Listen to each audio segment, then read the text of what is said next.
નમસ્કાર વિદ્યાર્થી મિત્રો, આપ સૌનું હાર્દિક સ્વાગત છે અમારી યુટ્યુબ ચેનલ અતુલ ચાડ એજ્યુકેશનમાં। તો વિદ્યાર્થી મિત્રો, આજના વિડીયોની અંદરમાં આપણે વાત કરવાના છે ધોરણ છે આપણો 11, વિષય છે અર્થશાસ્ત્ર અને પાઠ નંબર છે 4 અને સબ ઓડિટર અને સબ એકાઉન્ટન્ટની એક્ઝામમાં જે અર્થશાસ્ત્રમાંથી મોસ્ટ ટાઈમ પ્રશ્ન પૂછાવાના છે તેના વિશે આપણે આજના વિડીયોની અંદરમાં ચર્ચા કરીશું। તો વિડીયોને આગળ વધારતા પહેલાં વિદ્યાર્થી મિત્રો, જો તમે મારી ચેનલ પર નવા હો તો પ્લીઝ ચેનલને સબસ્ક્રાઈબ કરી લેજો અને બાજુનું બેલ આઇકન પ્રેસ કરી લેજો, જેથી કરીને આ લેટેસ્ટ વિડીયોના નોટિફિકેશન તમને મળતા રહેશે। અને આ વિદ્યાર્થી મિત્રો, તમને વિડીયો ગમે તો પ્લીઝ લાઇક કરી દેજો અને તમારા મિત્રો સુધી શેર કરી દેજો। તો ચાલો આપણે સૌ પ્રથમ અહીંયા પહેલા પ્રશ્નની વાત કરીએ। તો પહેલો પ્રશ્ન છે કે કિંમતના ઘટાડાને કારણે પુરવઠામાં થતા ફેરફારને શું કહેવાય છે? ઓપ્શન એ છે વધારો, ઓપ્શન બી છે વિસ્તરણ, ઓપ્શન સી છે સંકોચન અને ઓપ્શન ડી છે ઘટાડો। તો યાદ રાખજો કે કિંમતના ઘટાડાને કારણે પુરવઠામાં થતા ફેરફારને જવાબ આવશે એમાં સંકોચન। ત્યાર પછીનો પ્રશ્ન નંબર 2 છે કે વસ્તુની કિંમત અને પુરવઠા વચ્ચે કેવો સંબંધ છે? ઓપ્શન એ છે સીધો, ઓપ્શન બી છે વિરોધી, ઓપ્શન સી છે સમાન અને ઓપ્શન ડી છે શૂન્ય। તો જવાબ આવશે આપણે ઓપ્શન સી સમાન। ત્યાર પછીનો પ્રશ્ન નંબર 3 છે કે કિંમત સિવાયના પરિબળો પ્રેરિત ફેરફારને લીધે પુરવઠામાં થતા પરિવર્તનને શું કહેવાય છે? ઓપ્શન એ છે આપણે વધારો, ઓપ્શન બી છે સંકોચન, ઓપ્શન સી છે સંકોચન અને વિસ્તરણ અને ઓપ્શન ડી છે વધારો અને ઘટાડો। તો યાદ રાખજો વિદ્યાર્થી મિત્રો કે કિંમત સિવાયના જે પરિબળો છે એ પ્રેરિત ફેરફારને લીધે પુરવઠામાં થતા પરિવર્તનને વધારો અને ઘટાડો કહેવામાં આવે છે। ચોથો પ્રશ્ન છે કે શું ઘટે તો નફાનું પ્રમાણ પણ ઘટવાથી પુરવઠો ઘટાડવામાં આવે છે? ઓપ્શન એ છે જથ્થો, ઓપ્શન બી છે પુરવઠો, ઓપ્શન સી છે કિંમત અને ઓપ્શન ડી છે મૂલ્ય સાપેક્ષતા। તો જવાબ આવશે આપણો ઓપ્શન સી કિંમત, એટલે કે જ્યારે કિંમત ઘટે એટલે પુરવઠો પણ ઘટાડવામાં આવે છે। ત્યાર પછીના પ્રશ્ન નંબર 5ની વાત કરીએ તો પ્રશ્ન નંબર 5 છે કે જથ્થો કુલ પુરવઠા કરતાં કેવો હોય છે? ઓપ્શન એ છે વધુ હોઈ શકે, ઓપ્શન બી છે ઓછો હોઈ શકે, ઓપ્શન સી છે વધુ ન હોય અને ઓપ્શન ડી છે નહિવત હોય। તો જવાબ આવે છે એનો ઓપ્શન એ વધુ હોઈ શકે, એટલે જથ્થો છે એ કુલ પુરવઠા કરતાં વધારે હોઈ શકે છે।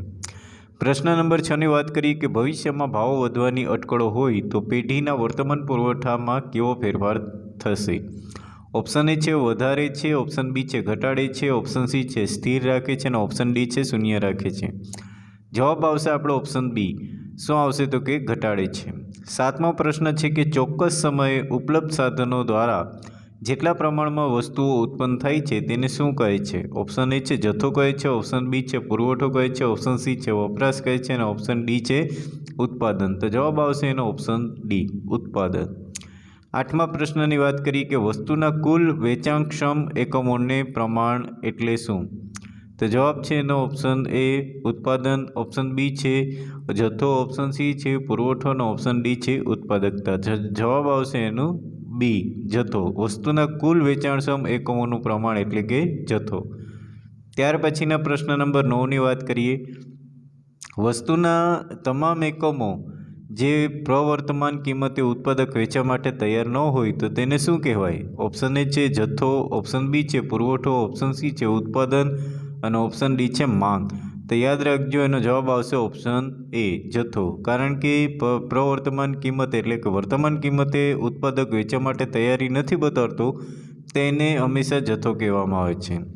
10મો પ્રશ્ન છે કે પુરવઠો જથ્થા કરતાં કેટલો હોઈ શકે? તો ઓપ્શન એ છે વધુ, ઓપ્શન બી છે ઓછો, ઓપ્શન સી છે બરાબર અને ઓપ્શન ડી છે સૌથી વધુ। તો યાદ રાખજો કે પુરવઠો છે એ જથ્થા કરતાં કેવો હોઈ શકે? તો કે જથ્થા કરતાં વધારે, એટલે વધુ હોઈ શકે। ત્યાર પછીના પ્રશ્નની વાત કરીએ, પ્રશ્ન નંબર 11, સામાન્ય રીતે કિંમત અને પુરવઠા વચ્ચે કેવો સંબંધ છે? ઓપ્શન એ છે વ્યસ્ત, ઓપ્શન બી છે સીધો, ઓપ્શન સી છે શૂન્ય અને ઓપ્શન ડી છે વિરુદ્ધ। તો જવાબ આવશે ઓપ્શન બી સીધો, કારણ કે કિંમત વધે એટલે પુરવઠો પણ વધે અને કિંમત ઘટે એટલે પુરવઠો પણ ઘટે, એટલે એનો સંબંધ છે સીધો। ત્યાર પછીનો 12મો પ્રશ્ન છે કે પુરવઠા રેખાનો ઢાળ કેવો હોય છે? ઓપ્શન એ છે ઋણ, ઓપ્શન બી છે સમાંતર, ઓપ્શન સી વક્રાકાર અને ઓપ્શન ડી છે ઘન। તો જવાબ આવશે એનો ઓપ્શન ડી ઘન આકારનો। ત્યાર પછીનો 13મો પ્રશ્ન છે કે વસ્તુના ભાવો ભવિષ્યમાં વધશે એવી અટકળ થાય તો ઉત્પાદક વર્તમાનમાં તે વસ્તુનો પુરવઠો બજારમાં કેટલો મૂકશે? ઓપ્શન એ છે ઓછો મૂકશે, ઓપ્શન બી છે વધુ મૂકશે, ઓપ્શન સી છે યથાવત રાખશે અને ઓપ્શન ડી છે બધો જ મૂકશે. તો જવાબ આવશે ને ઓપ્શન એ ઓછો મૂકશે. કારણ કે ભવિષ્યમાં ભાવ વધશે તેવી અટકળ હોય તો વેપારી છે એ પોતાનો જે જથ્થો છે એ વધુ બહાર પાડશે નહીં. 14મા પ્રશ્નની વાત કરીએ કે વસ્તુનું ઉત્પાદન કરતી પેઢીઓની સંખ્યામાં વધારો થતાં વસ્તુના પુરવઠામાં શું ફેરફાર થશે? ઓપ્શન એ છે પુરવઠો વધશે, ઓપ્શન બી છે પુરવઠો ઘટશે, ઓપ્શન સી છે પુરવઠો બરાબર થશે અને ઓપ્શન ડી છે પુરવઠો શૂન્ય રહેશે. તો જવાબ આવશે ઓપ્શન બી પુરવઠો વધશે. કારણ કે વસ્તુનું ઉત્પાદન કરતી પેઢીઓની સંખ્યામાં વધારો થાય એટલે પુરવઠો પણ વધુ બહાર પાડવો પડે છે.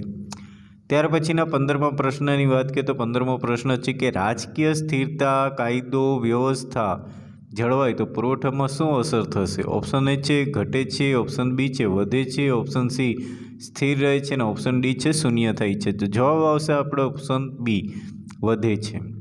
ત્યાર પછીનો 16મા પ્રશ્નની વાત કરીએ કે મહત્તમ નફો મેળવવાનો આશય કોનો હોય છે? તો ઓપ્શન એ છે ઉત્પાદકનો, ઓપ્શન બી છે ગ્રાહકનો, ઓપ્શન સી છે શ્રમિકનો અને ઓપ્શન ડી છે રોજમદારનો. તો જવાબ આવશે એનો ઓપ્શન એ ઉત્પાદકનો. એટલે મહત્તમ નફો મેળવવાનો આશય હંમેશા ઉત્પાદકનો હોય છે. કારણ કે ઉત્પાદન કરનાર માલિક છે તેનો મહત્તમ ઉદ્દેશ્ય શું હોય છે? નફો કમાવાનો. 17મા પ્રશ્નની વાત કરીએ કે કિંમત પ્રેરિત ફેરફારને લીધે પુરવઠામાં પરિવર્તન આવે છે તેને શું કહે છે? ઓપ્શન એ છે વધારો ઘટાડો, ઓપ્શન બી છે ઘટાડો, ઓપ્શન સી છે વિસ્તરણ અને સંકોચન અને ઓપ્શન ડી છે વધારો. તો જવાબ આવશે આપણો ઓપ્શન સી વિસ્તરણ અને સંકોચન.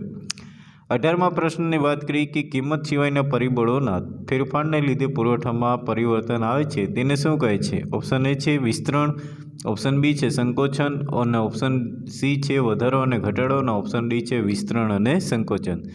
તો જવાબ આવશે એનો ઓપ્શન સી વધારો અને ઘટાડો. ત્યાર પછીના પ્રશ્ન નંબર 19ની વાત કરીએ તો પ્રશ્ન નંબર 19 છે કે ઉત્પાદન ખર્ચ ઘટે તો વસ્તુના પુરવઠામાં શું ફેરફાર થાય છે? ઓપ્શન એ છે ઘટાડો થાય છે, ઓપ્શન બી છે વધારો થાય છે, ઓપ્શન સી છે ફેરફાર થતો નથી અને ઓપ્શન ડી છે વિસ્તરણ. તો જવાબ આવશે એનો ઓપ્શન બી વધારો થાય છે. અને 20મો પ્રશ્ન છે કઈ બાબત પુરવઠા માટે મહત્ત્વની નથી? ઓપ્શન એ છે ઉત્પાદન પદ્ધતિ, ઓપ્શન બી છે ટેકનોલોજીની કક્ષા, ઓપ્શન સી છે રાજકીય સ્થિરતા અને ઓપ્શન ડી છે સર્વસુલભ વસ્તુઓ. તો જવાબ આવશે એનો ઓપ્શન ડી સર્વસુલભ વસ્તુઓ. તો આ પુરવઠા માટે મહત્ત્વની નથી. તો વિદ્યાર્થી મિત્રો આ હતા આપણે મોસ્ટ આઈએમપી પ્રશ્ન જે તમારે આવનારી પરીક્ષામાં પૂછાઈ શકે છે અને બધા પ્રશ્ન મોસ્ટ આઈએમપી છે. અને આશા રાખીએ છીએ કે તમને વિડીયો ગમ્યો હશે.